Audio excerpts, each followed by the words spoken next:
오늘 수요 성경 공부해 오신 우리 성도님들을 진심으로 환영합니다. 오늘 사도행전 공부 26번째 시간입니다. 인내를 가지고 끝까지 가시면 또한 좋은 결과가 주어지리라고 믿습니다. 오늘 사도행전 25장 말씀인데요. 우리 나눠드린 유인물을 보시면 25장은 네 부분으로 우리가 이제 내용을 구분할 수가 있습니다.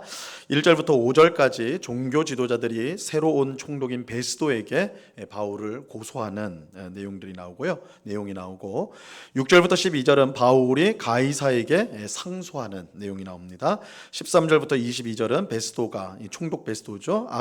아그리빠 왕과 버니게에게 바울의 재판에 대해 이제 말해주는 내용이 나오고 23절부터 27절은 아그리빠 왕 앞에선 바울의 이야기가 나옵니다. 자, 우린 첫째 내용부터 볼게요. 종교 지도자들이 새로운 총독인 베스도에게 바울을 고소하다. 우리 이제 지난 시간에 본 것은 사도 바울이 총독 벨릭스 아래에서 이제 재판을 받았는데 벨릭스가 바울이 무죄라는 것, 죄가 없다라는 것을 알았거든요. 근데 풀어주지 않았어요. 풀어주지 않고 가이사랴에 2년 동안 가두게 됩니다. 그래서 이제 바울이 이제 감옥에 갇히는 이제 시기가 있는데 그 장소가 있는데 이 가이사랴에서 2년 동안 이렇게 감옥에 갇히고요. 또 에베소에서 또 갇히고 그다음에 로마에서 이렇게 이제 갇히는, 물론 빌립보에서도 하루 정도 그렇게 이제 된 경우가 있지만 이렇게 이제 주요하게 바울이 가이사랴에서 또 에베소에서 또한 로마에서 이렇게 이제 감옥 생활을 하게 됩니다. 이것이 이제 좀 중요한 이유는 바울이 쓴 편지 중에 4개가 감옥에서 쓴 편지입니다. 에베소서, 빌립보서, 그다음에 뭘까요? 골로새서, 그다음에 빌레몬서, 이렇게 이제 4권을 이제 옥중서신이라고 하거든요. 근데 이제 학자들 간에 이제 논의되는 거는 이게 어디 감옥이냐 이게 논쟁이 돼요. 우리 이제 보통은 이제 로마 감옥이다로 그렇게 하는데 어떤 사람들은 가이사랴 감옥이다라고 주장하는 분도 있어요. 왜냐하면 상당히 그 기간이 길었기 때문에 2년 동안 갇혀 있었거든요. 그래서 이제 그 기간에 편지를 썼을 것이다 이렇게 이제 주장하기도 합니다. 어쨌든 2년 동안 바울이 갇혀 있었습니다. 근데 이제 벨릭스가 이렇게 바울을 그냥 2년 동안 죄가 없는 것을 알면서도, 벨릭스는 알았거든요, 죄가 없다는 걸. 그렇게 2년 동안 가둬두었던 것은 이 유대인들의 마음을 얻고자 해서 그랬던 거예요. 사실 이 벨릭스 총독은 우리 지난 시간에도 말씀드렸지만 좋은 정치인이 아니었어요. 잘 통치를 못했습니다. 벨릭스가 다스리고 있을 때 여러 혼란이 있었고 소요도 있었습니다. 그래서 백성들이 그렇게 좋아하는 총독이 아니었어요. 그래서 이제 이제 벨릭스 마음에는 더 이상 유대인들을 자극하면 안 되겠다 이렇게 이 생각이 있는 거죠. 만약에 자신이 바울이 무죄하다고 해서 풀어주면 유대인들이 분명히 화를 낼 건데 그럼 내가 정치적으로 손해다 이렇게 생각하는 거예요. 인기가 떨어진다 이렇게 생각을 한 거예요. 그래서 그냥 감옥에 둬버린 겁니다. 자신의 정치적 이익을 위해서 무죄한 바울을 감옥에 2년을 그렇게 있게 하는 그런 만행을 저지른 것이죠. 자, 이번을 보시면 이제 이 총독 벨릭스가 이제 로마로 소환이 되고 베스도라는 사람이 부임을 하게 돼요. 베스도, 총독 베스도가 이제 오게 되는데 그는 부임한 지 이제 3일 만에 그 로마 총독들은 가이사랴라는 곳에 있었어요. 가이사랴에 총독 관저가 있습니다. 거기서 이제 업무를 처리하고 어쩌다가 이제 예루살렘으로 갑니다. 이 유대의 중심지는 예루살렘이거든요. 근데 예루살렘에 본부가 있었던 건 아니고 가이사랴에 본부가 있었고 이제 베스도가 어쨌든 유대 총독으로 왔기 때문에 이제 예루살렘, 특별히 유대 땅은 종교 지도자들이 다스리는 곳이니까 이 종교 지도자들을 만나러 3일 만에 올라가게 됩니다. 예루살렘에 올라가게 돼요. 오늘 1절에 보니까 예루살렘에 올라가게 돼요. 베스도는 예루살렘에서 대제사장을 비롯한 최고 지도자를 만나게 되는데 이때 지도자들이요 누구 얘기를 하냐면 바울 얘기를 하는 거예요. 바울을 고소했어요. 근데 이거 좀 곰곰이 생각해 보면 바울이 지금 어디에 있어요? 가이사랴에 있어요. 그것도 감옥에서 2년 동안 지금 보이질 않았단 말이에요. 근데 2년이 지났는데도 여전히 이 종교 지도자들이 새로운 총독을 딱 만나자마자 고소하는 게 바울이에요. 바울을 어떻게 해주십시오 이렇게 한단 말이에요. 그래서 이 바울이 얼마나 찍혔으면, 그죠? 단단히 찍힌 거죠. 근데 이거는 이제 바울의 사역이 그만큼 큰 영향력을 끼쳤다. 이 유대인들에게 있어서는 뭐 그들에게는 당연히 악영향이겠지만 유대인들이 생각할 때는 이 바울을 정말 가만둬서는 안 되는, 절대 있어서는 살아서는 안 되는 그런 사람으로 여겼다라는 것을 확인할 수가 있죠. 그러니까 그들의 적개심이 얼마나 컸는지 2년이 지났는데도 그것을 기억하고 이제 고소를 하려고 하는 거예요. 그들은 총독이 이제 그 유대인들이요, 유대인 이제 종교 지도자들은 총독이 새로운 것을 기회로 삼아 바울을 제거하려고 하였습니다. 그들은 베스도에게 가이사랴에 갇혀 있는 바울을 예루살렘으로 데리고 오십시오. 예루살렘에 데리고 와서 여기서 좀 재판을 합시다 이렇게 했어요. 이유가 뭐겠어요? 꿍꿍이가 있는 거예요. 어떤 꿍꿍이에요? 예루살렘으로 오는 길에 어떻게 하겠다는 거예요? 죽이겠다는 거예요. 이게 사실은 전에 벌써 우리가 이제 전에 봤죠. 23장에 사도행전 23장에 가면 바울을 죽이기 전까지는 우리는 먹지도 마시지도 않겠다라고 한 사람이 40여 명이 있다고 그랬잖아요. 그래서 바울을 공회로 불러가지고 심판을 하십시오, 신문을 하십시오. 그러면 우리가 공회로 오는 길에 우리가 그를 암살하겠습니다. 이런 사람들이 있었다고 그랬잖아요. 지금도 마찬가지예요. 2년이 지났는데 똑같은 짓을 하려고 하는 거예요. 지금 바울을 가이사랴에서 예루살렘으로 오는 그 길에 죽이려고 했던 것이죠. 그런데 이제 총독 베스도가 바울을 예루살렘으로 이제 데려오라는 요청을 거절을 해요. 오히려 베스도는 너희가 그럴 게 아니라 나랑 같이 가이사랴에 가서 거기서 재판을 받아라. 그게 맞다. 그냥 여기서 보면 이제 베스도가 옳은 판단을 하는 거예요. 옳은 판단을 하게 됩니다. 자, 근데 오늘 이제 이 종교 지도자들의 이야기를 보면서요, 느끼는 게 이게 보세요. 바울은 물론 감옥에 갇혀 있기도 했지만 그냥 가만히 있죠, 그죠? 뭐 움직일 수도 없지만 하여튼 가만히 있는 거예요. 근데 이 바울을 죽이려고 하는 종교 지도자들은 어떻게 해요? 분주하게 움직이고 있는, 분주하게, 그죠? 막 베스도 만나가지고 얘기하고 계략도 짜야 돼요, 그죠? 가이사랴에서 예루살렘 올 때 바울을 죽이려면 또 사람들을 누굴 써야 되고 어떻게 죽이고 뭐 이런 것도, 그다음 만약에 바울을 죽인다면 어떻게 그거를 뒤처리를 하고 막 이런 거 했을 거 아닙니까? 악인들은 분주하게 움직여. 악인들은 분주하게 움직여. 근데 문제는 뭐예요? 분주하게 움직여도 열매가 없어. 열매가 없어. 그래서 우리 이제 시편 1편 4절에 보면요, 악인에 대해서 악인은 바람에 나는 겨와 같다 그래요. 바람에 나는 껍데기잖아요. 알맹이 말고 껍데기. 그거 이제 바람이 쑥 불면 어떻게 해요? 날아가잖아요. 날아가면 얼마나 부지런하게 저기도 갔다 여기도 갔다 막 가요. 왜 그렇게 분주해요? 열매가 없으니까 그런 거예요. 무게가 없어요, 그죠? 그러니까 막 돌아다니는데 아무 열매가 없어. 아무 열매가 없어. 그런 사람들이 있죠, 그죠? 저 사람은 정말 부지런해, 열심히 하는데 열매가 없어요. 열매가 없어. 자신의 깨, 자신의 욕심, 자신의 세상적인 욕망을 따라 살아가는 사람들은 부지런히 움직이긴 하는데 열매가 없어요. 열매가 없어. 근데 하나님의 사람은 어떠냐? 하나님의 사람은 우리 시편 1편에서 복 있는 사람은, 그죠? 복 있는 사람은 악인의 깨를 쫓지 않고 죄인의 길에 서지 않고 오만한 자의 자리에 앉지 아니하고 오직 여호와의 율법을 즐거워하여 그 율법을 주야로 묵상하는 자라.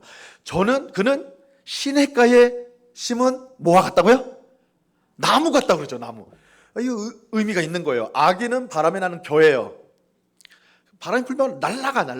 근데 나무는요, 바람이 불면 날아가나요? 나무가? 그럼 큰일 나죠. 나무가 날아다니면 큰일 나는 거예요. 나무는 뿌리를 땅에 팍 박고 있잖아요, 그죠? 바람이 와도 끄떡이 없어요. 물론 조그만 나무들은 그럴 수 있지 몰라도 뿌리를 깊이 내린 나무들은 움직이지 않습니다, 그죠? 움직이지 않아요. 가만히 있어요. 사실은 이 나무는 가만히 있어요. 그런데 저는 시냇가에 심은 나무가 시절을 쫓아 과실을 맺은 것 같이 열매를 맺어요. 열매를. 움직이지 않는데 땅에 뿌리 박아서, 그죠? 시냇가에 심은 나무니까 냇가에 물이 계속해서 공급이 되는 거예요. 그래서 시간이 흐를수록 계속 열매가 나요. 자기는 움직이는 게 없어. 그냥 땅에 깊이 뿌리 박고 있는 거예요. 시냇가에, 그죠? 이게 복 있는 사람이다. 이렇게 했을 때 이 시냇가에 심은 나무라고 했을 때 이 나무가 성도라면 그 시냇가는 뭐겠어요? 하나님 안에서, 그죠? 하나님 안에 있는 성도는 악인처럼 분주할 필요가 없어요. 물론 이거는 열심히 살 필요가 없다. 예수 믿는 사람들은 그냥 가만히 있어도 나무처럼 그냥 집에 가만히 있어도 된다. 이 말은 절대 아니에요. 그런 표현이 아니라 막 악인들은 꾀를 써야 되잖아요. 내가 저 사람을 어떻게 내가 뭔가 좀 이용해 먹으려면 생각도 많이 해야 되고 막 이렇게 그잖아요. 악인들은 하여튼 부지런하기도 해야 되고 생각도 많아야 돼. 생각도 많아요. 그래서 제 꾀에 제가 넘어지는 가능성들이 많은 거죠. 그죠? 근데 하나님의 사람은 그렇지 않다는 거예요. 우직하게 서 있어요. 하나님의 진리에 뿌리를 박아 하나님의 공급하심과 도우심을 기대하는 삶을 산단 말이에요. 그러니까 별로 성도 그 사람들이 볼 때 별로 뭘 하는 것 같지 않아. 저 사람은 기도만 해. 기도하는 건 사실 아무것도 안 하는 거죠. 세상 사람들이 볼 때는. 그런데 열매가 있어. 어떻게 해요? 하나님이 주세요. 하나님이 열매를 맺게 하세요. 그러니까 이제 시편 1편이 복 있는 사람과 악인을 비유를 하는데, 악인들은 날아가는 겨와 같다. 부지런한데 열매가 없다.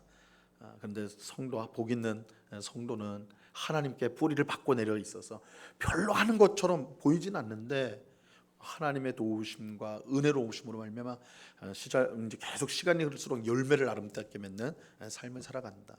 바울이 지금 감옥에 있지만 안 움직이거든요. 바울이 막 머리를 짜면서 저 유대 지도자들을 내가 어떻게 이겨야 될까, 저놈들을 어떻게 골탕 먹여야 될까, 이런 생각 안 해요. 그는 하나님 안에 뿌리 놓여보는 사람이에요. 하나님의 일을 생각해요. 그러니까 분주할 게 없어요. 막 소란을 떨 것도 없어요. 그런데 그의 삶 가운데 열매를 맺어요. 하나님이 열매를 맺게 주시는 것입니다. 우리가 그 모습을 보게 되는 것입니다. 자, 우리 이제 두 번째 부분을 보겠습니다. 바울이 가이사에게 상소하는 내용입니다. 상소하다. 자, 이 페이지를 보시면요.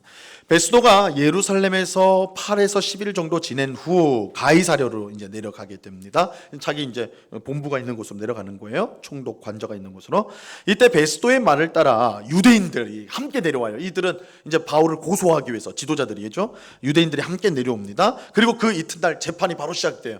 그러니까 베스도가 굼뜬 사람이 아닌 것 같아. 즉각 반응을 하는 사람 같아요. 아주 부지런한 사람 같아요. 그 다음날 재판이 시작이 되었어요. 6절에 보니까 베스도는 바울을 불렀고 예루살렘에서 내려온 유대인들은 여러 가지 중대한 사건으로 바울을 고발했어요.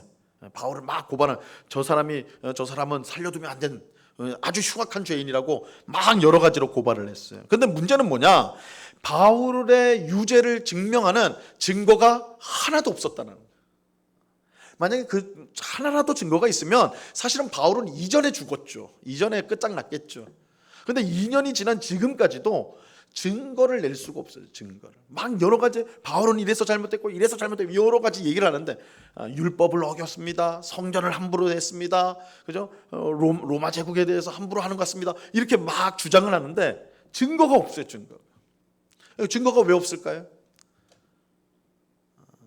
쉽죠. 잘못을 안 했으니까.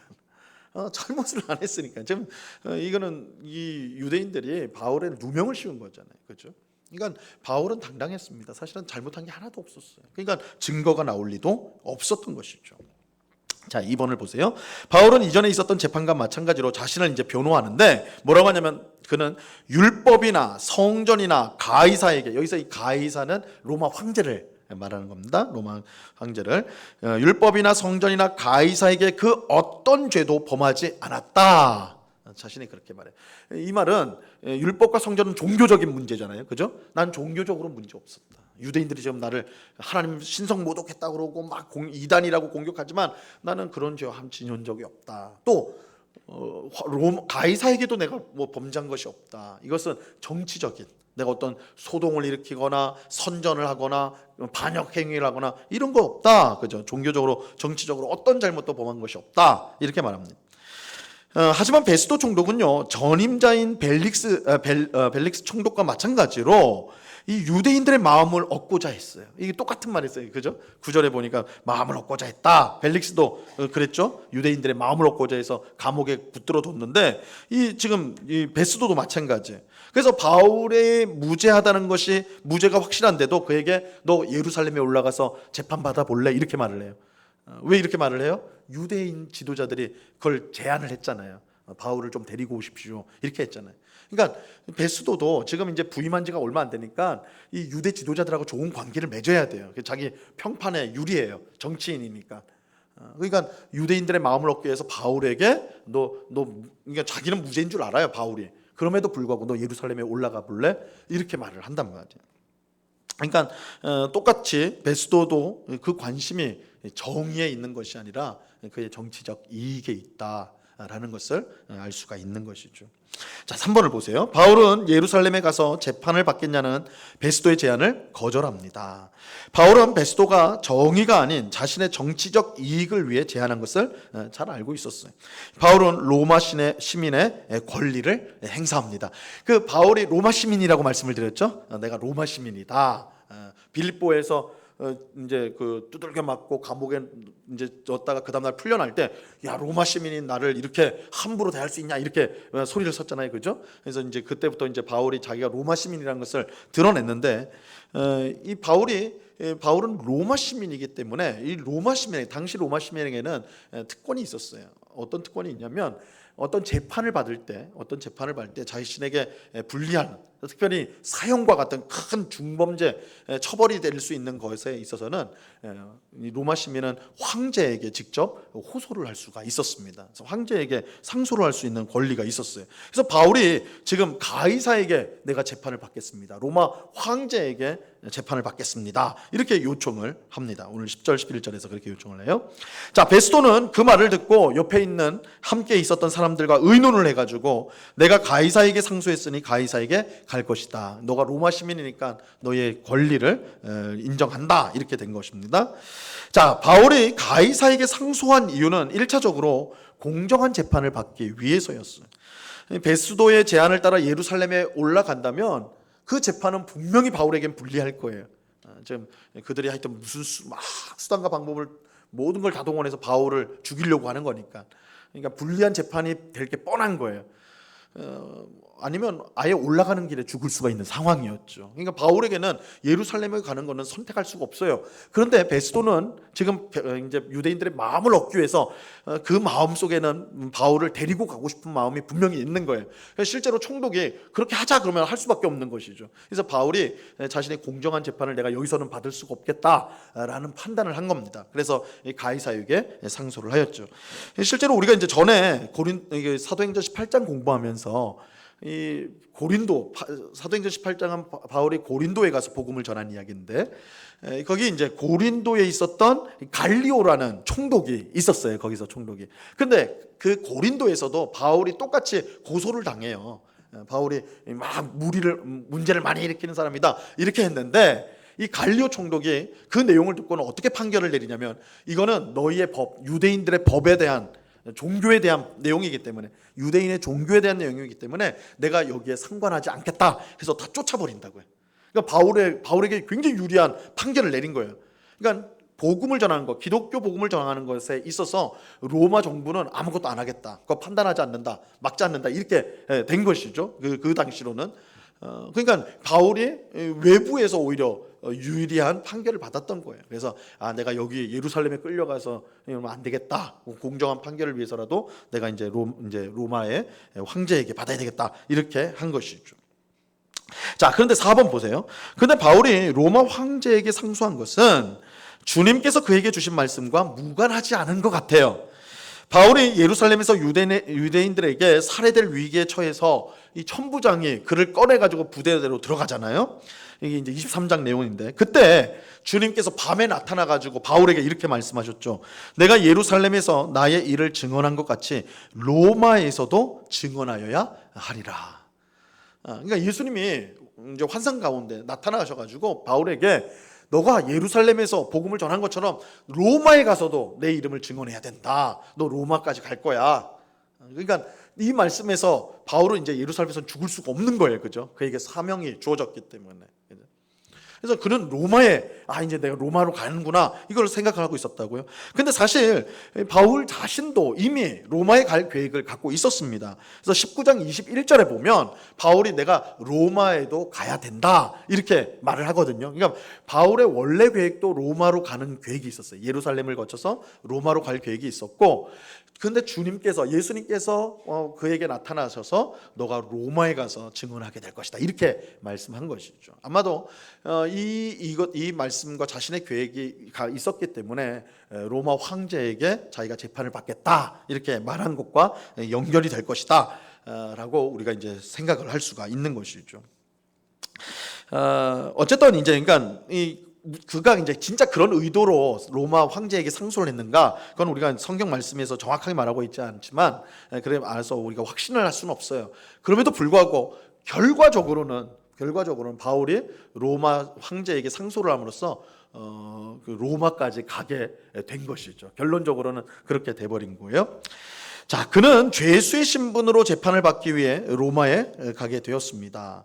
이 일로 로마 황제에게 복음을 전할 기회를 얻을 수도 있는 것이죠. 이게 이제 뭐 놀라운 것이죠. 재판을 물론 받으러 가는 거지만 그 재판할 때 자기를 변호할 때 그는 복음을 전할 수가 있어요. 우리가 다음 시간에 이제 보면 아그리빠 왕 앞에서 복음을 전하거든요. 마찬가지로 로마 황제 앞에서도 그럴 수가 있다라는 것이죠. 아마 바울이 로마를 가려고 계획했을 때, 그러니까 주님께서 너가 로마에 가서 내 이름을 증언할 것이다 라고 말씀했을 때 자신이 죄수로 그렇게 될 거라고는 생각하지 않았을 거예요. 사실은 내가 죄수의 신분으로 그걸 끌려가가지고 거기서 로마에 끌려가게 되겠구나 이런 생각하지 않았을 것입니다. 못했을 거예요. 그죠? 그러니까 어떻게 보면 하나님의 인도라는 것이요, 우리의 생각을 항상 뛰어넘는다는 것을 보게 돼요. 그러니까 바울이 로마로 가요. 그게 하나님의 뜻이었어요. 그죠? 내가 로마로 너를 보내겠다. 거기서 증언하겠다. 근데 그 방법은 우리의 생각과 완전히 다른 것이죠. 바울이 내가 죄수가 돼서 가는구나 이렇게 생각 못했을 거라고요. 그죠? 그가 죄수로 돼가지고 이렇게 재판을 받는 과정 가운데 결국 오늘 본문에서 로마로 이제 상소를 해서 로마로 가게 된 건데, 아마 바울이 그날 밤에 내가 죄수로 해서 가게 되는구나. 주님께서 나 복음 이제 로마에 가서 내 이름을 증언하라고 했는데 죄수의 신분으로 가도록 그렇게 인도하신 거구나. 그 생각을 했겠죠. 그죠? 그러니까 하나님께서 우리의 삶을 인도하신다는 것은 어떻게 보면 굉장히 신비로움이 있습니다.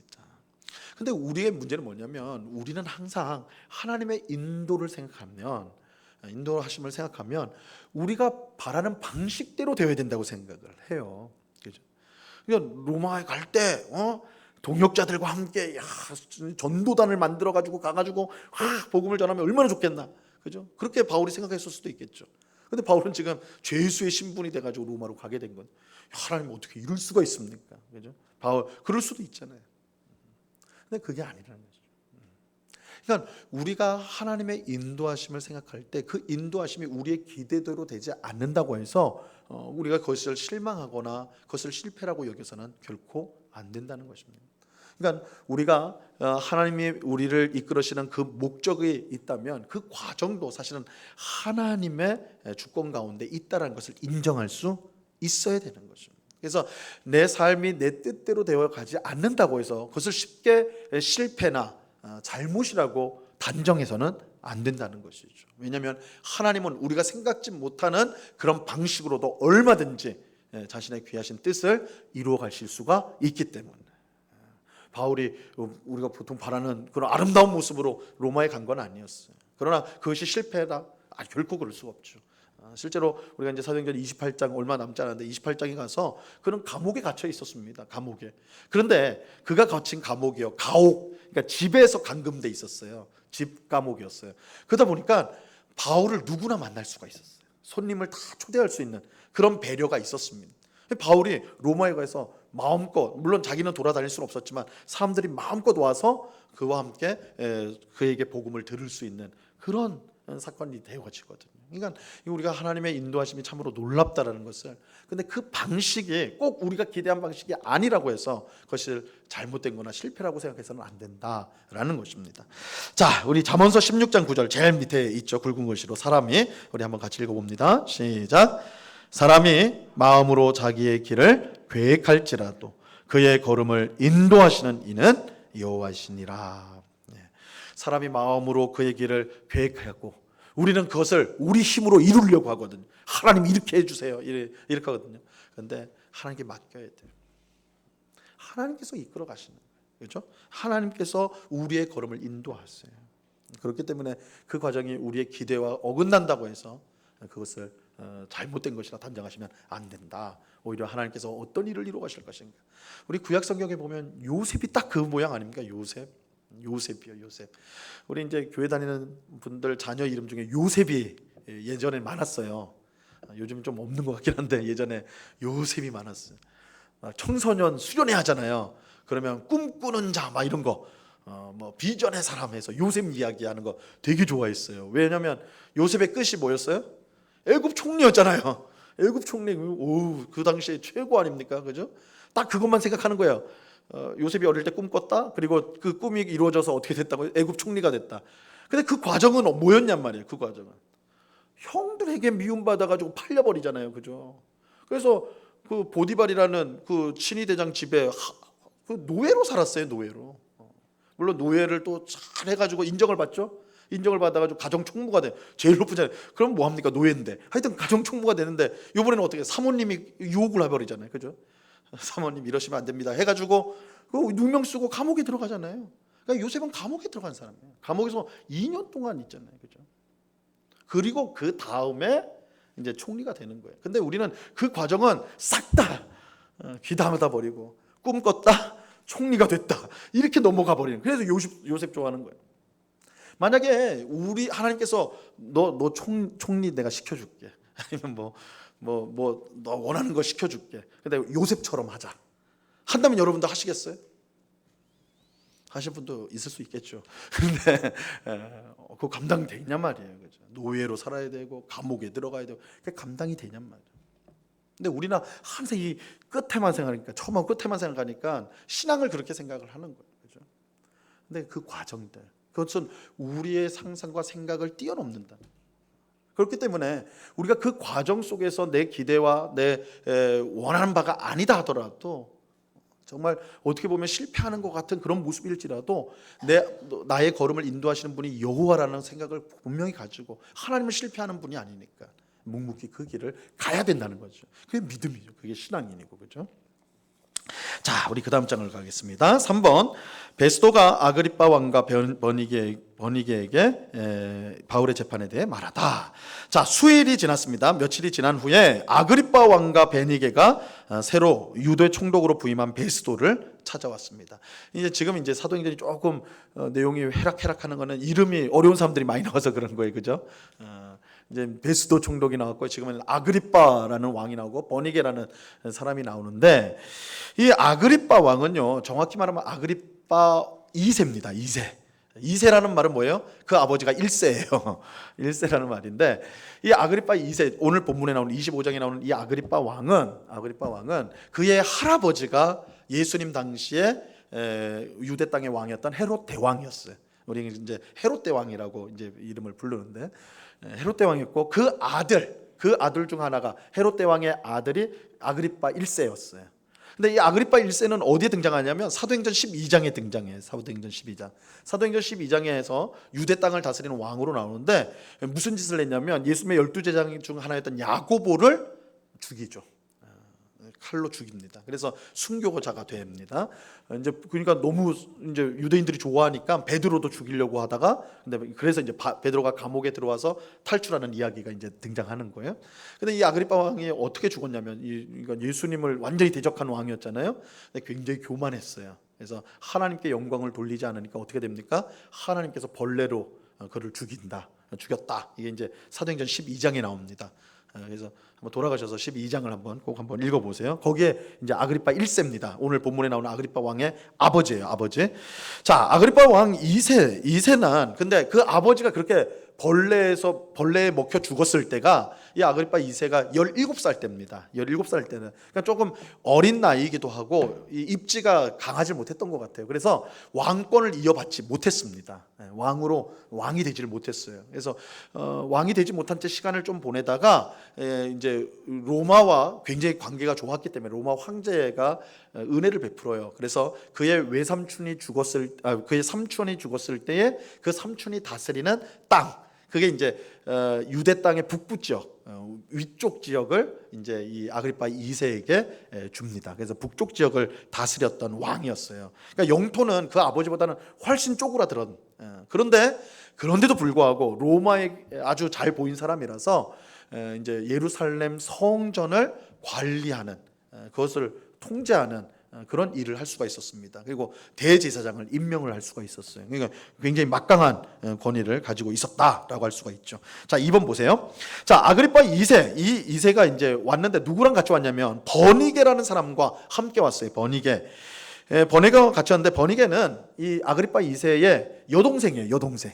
그러니까 지금 오빠랑 같이 온 거예요. 오빠랑 이제 같이 왔는데 이 벨릭스, 우리 이제 저번에 지난주 벨릭스 총독의 아내 두루실라 기억나시나요? 안 나시죠? 지난주 거 한번 보셔요. 이 두루실라가 그거 기억하라고 그랬잖아요. 너무너무 예뻤다고. 너무너무 예뻐요. 절세 미연이었어요. 절세. 그래서 벨릭스가 이 두루실라가 다른 사람 부인인데 마술사 친구를 통해 가지고 협박해 가지고 자기 아내로 삼았다고 그랬잖아요. 엄청나게 미인이었다고 그래요. 그래서 이 지금 이제 버니게가 언니거든요. 버니게가 언니고 두루실라가 동생인데 버니게가 질투를 할 정도로 버니게도 굉장히 미인이었다고 해요. 그런데도 자기 동생에게는 이게 안 되는 거예요. 그래서 엄청나게 막 질시하고 막 이래 가지고 이제 이 두루실라가 아유 언니랑도 안 되겠다 해가지고 벨릭스에게 결혼했다 뭐 이렇게 이제 이야기가 전해지는데, 자, 이 버니게는요 이게 굉장히 화려합니다. 이력이. 버니게는 부유한 상인과 이제 원래 결혼을 했었는데 남편이 죽어요. 한 3, 4년 후에 죽고 그래가지고 이제 혼자가 됐죠. 그때 이제 삼촌인 헤롯과 재혼을 해요. 그러니까 오늘날 상식적으로 말이 안 되죠. 삼촌하고 결혼을 해요. 이제 칼키스의 헤롯과 이제 결혼을 하게 되는데 이 헤롯도 4년 정도 지나서 죽어요. 그러니까 결혼한 산마다 죽어나가는 거예요 지금. 그다음에 이제 이후에는 내가 남자들 만나면 다 죽으니까 이거 내가 결혼할 팔자는 아닌가 보다, 팔자라고 해도 되나? 하여튼 그런 생각을 해가지고 했는지 모르겠어요. 그래서 오빠랑 같이 있어요. 오빠랑 아그리파 2세랑 같이 삽니다. 그러니까 이거는 같이 살았다는 게 일단 동생으로서 같이 있었는데, 근데 세상 사람들은 이런 거에 이제 권력자들에게 관심이 많잖아요. 그래서 어떤 악소문이 났냐면 둘이 근친상간을 한다. 오빠 여동생이 아주 근친상간의 그런 사람들이다, 이런 악소문이 퍼지게 됩니다. 그래서 이제 그 버니게가 또 결혼을 해요. 결혼을 하는데 킬리키아의 플레모라는 왕과 이제 결혼을 하는데 또 헤어져요. 헤어져요. 그러니까 이게 벌써 세 번째인데 헤어지고 그다음에 이제 버니게는 로마로 가게 됩니다. 로마로 갔는데 거기서 이제 연인을 만나게 되는데 그 연인이 티투스라는 사람이에요. 티투스. 근데 이 티투스는 어떤 사람이냐면 원래는 로마 장군이었고 나중에 황제가 돼요. 근데 장군일 때 무슨 짓을 했냐면 예루살렘을 함락시킵니다. 그러니까 티투스 장군이 예루살렘을 완전히 다 무너뜨리고 성전도 부순 사람이 티투스예요. 근데 그와 이제 연인 관계였어요. 그러니까 버니게가 연인 관계였는데 이 티투스가 황제가 되니까 관계를 끊어버리게 됩니다. 버림을 당하게 돼요.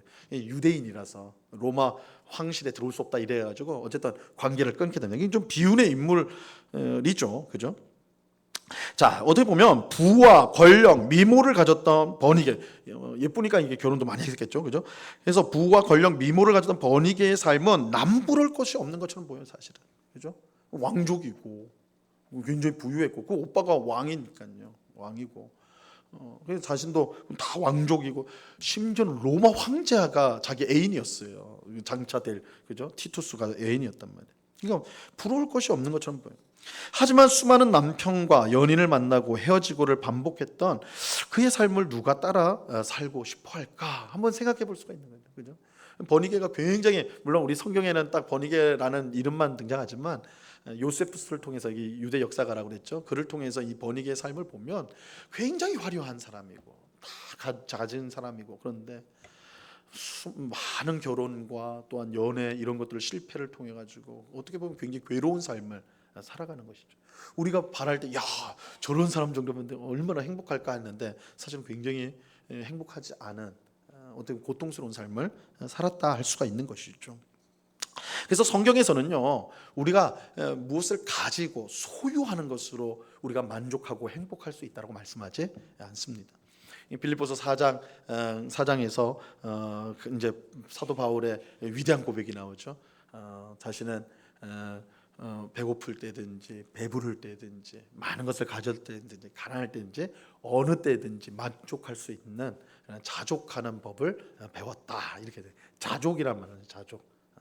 그러면서 굉장히 이제 위대한 고백을 하는 게 빌립보서 4장 13절 우리가 되게 좋아하는 말씀이죠. 내게 능력 주시는 자 안에서 내가 뭐예요? 모든 것을 좋아하시면서 안 좋아하세요? 모든 것을 할 수 있느니라 그러잖아요. 이거 다 식당 같은 데 다 붙여놓잖아요. 얼마나 신나는 말씀입니까? 그렇지, 내게 능력 주시는 자 안에서 내가 모든 것을 할 수 있다. I can do it 아니에요. 다 할 수 있다 이렇게 돼버리니까 너무 신나는 말씀 아닙니까? 근데 이 말씀은 굉장히 오용하는 거라고요. 거기만 딱 떼서 이렇게 하면 그런 의미일지 몰라도 사실은 그 앞에가 뭐라고 돼 있어요? 내가 가난해도, 내가 부유해도 나는 어떤 상황 속에서도 만족할 수가 있다. 그 만족이 어디서 오느냐? 하나님 안에서, 내게 능력 주시는 자 안에서, 그죠? 하나님 안에서. 그래서 어떻게 보면 이 번이교회 같은 세상 사람들의 인생은 소유하고 쟁취하고 그저 많은 것을 가지려고 움켜쥘 때 행복이 올 거라 생각하지만 사실은 그건 다 세워나가는 것이고, 그런 것들이 중요하기보다는 정말 행복한 것은 우리가 내게 어떤 형편과 상황 속에서도 만족할 수 있는 마음을 주시고 힘을 주시는 하나님 안에 있을 때 참으로 행복할 수가 있다, 우리가 생각할 수가 있습니다. 자, 4번을 보겠습니다. 아그리빠 왕 아니죠. 3번을 봐야 되겠네요. 3번, 그 밑에 3번. 아그리빠 왕과 버니게가 총독 베스도를 방문한 것은 정치적으로 좋은 관계를 유지하는 것이 유리했기 때문이다. 이건 정치적으로 북부 지역을 다스리는 왕이라고 그랬잖아요. 그러니까 그 밑에 유다 지역을 다스렸던 것이 이제 이 베스도니까 둘이 관계가 좋은 게 서로 유리하겠죠. 그래서 인사를 온 겁니다. 그런데 베스도에게도 아그리빠 왕의 방문은 반가운 일이었습니다. 왜냐하면 바울 문제를 의논할 수 있는 좋은 상대였기 때문입니다. 베스도는 아그리빠 왕에게 바울과 관련한 이야기를 전해줍니다. 베스도는 바울에게 악행의 혐의가 하나도 없다는 것과 유대인들이 제기하는 문제는 자기들의 종교와 예수라 하는 이가 죽은 것을 살아있다고 주장하는 것뿐이다, 이렇게 말을 하였습니다. 바울이 황제에게 판결받기를 요청하여 보내기 위해 지키고 있다, 그렇게 말을 하죠. 아그리빠 왕은 베스도에게 그럼 내가 직접 만나보겠습니다, 이렇게 이제 되는 것입니다. 자, 4번 보세요. 아그리빠 왕 앞에 선 바울. 그 이튿날 아그리빠와 버니게가 크게 위험을 갖추고 와서 높은 사람들과 함께 접견 장소에 들어왔습니다. 베스도는 바울을 데려오도록 했어요. 베스도는 유대의 모든 무리가 바울을 가리켜 살려두지 못할 사람이라고 하지만 자신은 죽일 죄를 찾을 수 없다고 말합니다. 하지만 바울이 로마 황제에게 상소했기 때문에 그에 대해서 이제 상소를 했으면 보고서가 같이 올라가야 돼요. 그러니까 황제에게 이 사람이 왜 이렇게 상소를 했는지, 어떤 죄가 있다고 그래가지고 고발을 당했는지 거기에 대한 보고서를 만들어내야 되는데, 지금 베스도는 뭐라고 그래요? 바울에게는 아무 잘못이 없다. 내가 찾아보니까 아무 잘못이 없더라. 근데 이런 사람을 어떻게 로마 황제에게 보내겠느냐? 자기가 간다고 했으니까 보내기는 하는데 내가 총독으로서는 보고서를 써야 되는 거예요. 왜 이 사람이 이렇게 그 고발이 됐는지에 대한 보고서를 써야 되는 거예요. 근데 베스도는 이 이제 기독교에 대해서, 유대교에 대한 이해가 전혀 없었기 때문에, 거의 없었기 때문에 방법이 없는 것이죠. 근데 아그리빠 왕은 유대인이었거든요. 그래서 이 아그리빠 왕에게 일부러 바울을 보여준 거예요. 그래서 바울의 죄가 무엇인지, 어떤 문제가 있는지를 이제 쓸 보고서를 작성하기 위해서 그렇게 아그리빠 왕 앞에 세우게 된 것입니다. 자, 우리 그 다음 쪽입니다. 마지막 2번 보세요. 바울은 비록 죄수의 신분이었지만 아그리빠 왕과 베스도 총독 그리고 높은 관료들 앞에서 자신을 변호하고 무엇보다 복음을 전할 기회를 얻을 수가 있었습니다. 그러니까 우리가 이제 이 바울 개인으로 보면 지금 죄수 신분이 됐어요. 복음 때문에, 그죠? 가이사랴에 2년 동안 갇혀 있었어요. 그러니까 이 개인적으로 보면 참 불행한 일인데, 그런데 이거를 좀 뒤에서 넓게 보면 지금 바울이 누구에게 복음을 전하고 있는 거예요? 지금 로마 총독하고 한 나라의 이제 그 북부 지역에 있는 왕이었던 아그리빠 왕, 그죠? 그리고 그 주위에 있는 높은 관료들이잖아요, 그죠? 상류층에게 복음을 전하고 있는 거예요. 바울이 사실은 이런 사람들을 만날 기회가 많지 않겠죠, 그죠? 그들에게 복음을 전하는 것은 사실상 어려운 일이라고요. 그런데 이런 기회를 통해서 사실은 상류층에 있는 핵심적인 사람들에게 복음을 전할 수 있는 그런 기회를 얻었다라는 것이 우리가 이제 좀 주목해 볼 필요가 있습니다. 이 바울이 자신이 무죄함만을 말한 게 아니에요. 복음을 전했어요. 우리가 이제 다음 시간에 이걸 확인하게 될 텐데 26장 28절에 보면요, 아그리빠 왕이 바울의 말을 다 듣고 나서 뭐라고 하냐면, 내가 적은 말로 나를 권하여 그리스도인이 되게 하려 하는도다. 그러니까 아그리빠 왕은 눈치를 챘어요. 너 지금 전도하고 있는 거지. 전도하고 있는 거지. 여기서 이 그리스도인이라는 말이 나와요. 그 안디옥 교회 사람들을 그리스도인이라 불렀다고 그랬잖아요, 그죠? 여기 다시 한번 그리스도인이라는 말이 등장을 합니다. 그래서 너 나를 그리스도인으로 만들려고 하는구나. 너 지금 전도하고 있구나. 아그리빠 왕이 그 말을 하는 거예요. 바울이 왕에게 복음을 전했던 것이죠. 죄수가 된 것은 분명 불행한 일이라고 할 수 있지만, 죄수가 아니었다면 만날 수 없었던 높은 사람들에게 복음을 전할 기회를 얻을 수가 있었습니다. 이 바울이요, 그 빌립보서에서도 마찬가지예요. 빌립보서에서 뭐라고 하냐면, 바울이 감옥에 갇혔잖아요. 감옥에 바울이 갇혔을 때 성도들이 그 소식을 듣고는 굉장히 이제 뭐라고 할까요? 우리 사도 바울이 감옥에 갇혔다니, 어떻게 하나님 빨리 석방해 달라, 막 이러면서 막 애달파했단 말이에요. 근데 바울이 빌립보 성도, 그런 걱정하는 빌립보 성도들에게 편지를 써서 뭐라고 하냐면, 야, 걱정하지 마. 내가 여기 감옥에, 로마 감옥에 딱 들어와 가지고 여기서 로마 시위대 사람들을 만났어요. 이 시위대 사람들은 로마 황제를 보위하는 높은 사람들이에요. 그러니까 그 경호대장들 뭐 이런 사람. 그러니까 이 사람들 웬간해서 만날 수 없는 사람들. 근데 내가 그런 사람들에게 지금 복음 전하고 있어. 왜냐면 감옥에 있으니까 그런 사람들이 왔다 갔다 할 거 아니에요, 그렇죠? 로마 황제에게 상소를 해서 거기 왔으니 내가 지금 시위대 안에서 복음 전하고 있어. 그러니까 너희들 걱정하지 마. 내가 이 사람들 만나서 복음을 전하기 위해서 하나님께서 이곳에 날 보낸 거야. 빌립보서 1장에서 바울이 그렇게 고백을 하죠. 자, 우리가 하나님 안에 있다면 어떠한 형편에 처하든지 어떠한 삶의 결과가 주어든지 실패가 아닙니다. 실패가 아니에요. 바울을 실패라고 할 수 있을까요? 바울 자신이 아니다 그래요. 실패가 아니다, 그죠? 하나님은 모든 일을 합력하여 선을 이루는 분이시기 때문입니다. 그래서 우리가 꼭 이 부분을 믿으셔야 됩니다. 아까도 우리가 그 과정에 대해서 말씀을 드렸잖아요. 하나님께서 바울을 로마로 간다고 했을 때 그 과정도 바울이 생각한 방식이 아니었다고 그랬습니다. 하나님의 계획대로 그를 끌고 가셨어요, 그렇죠? 그러니까 우리 삶 속에 일어나는 모든 일들이 우리가 볼 때는 실망스러운 일조차도 사실은 하나님의 섭리 가운데 그것이 하나가 되어서 결국은 우리를 향한 하나님의 완전한 뜻으로 귀결이 되는 거예요. 그 결과를 낳게 한다는 것이죠.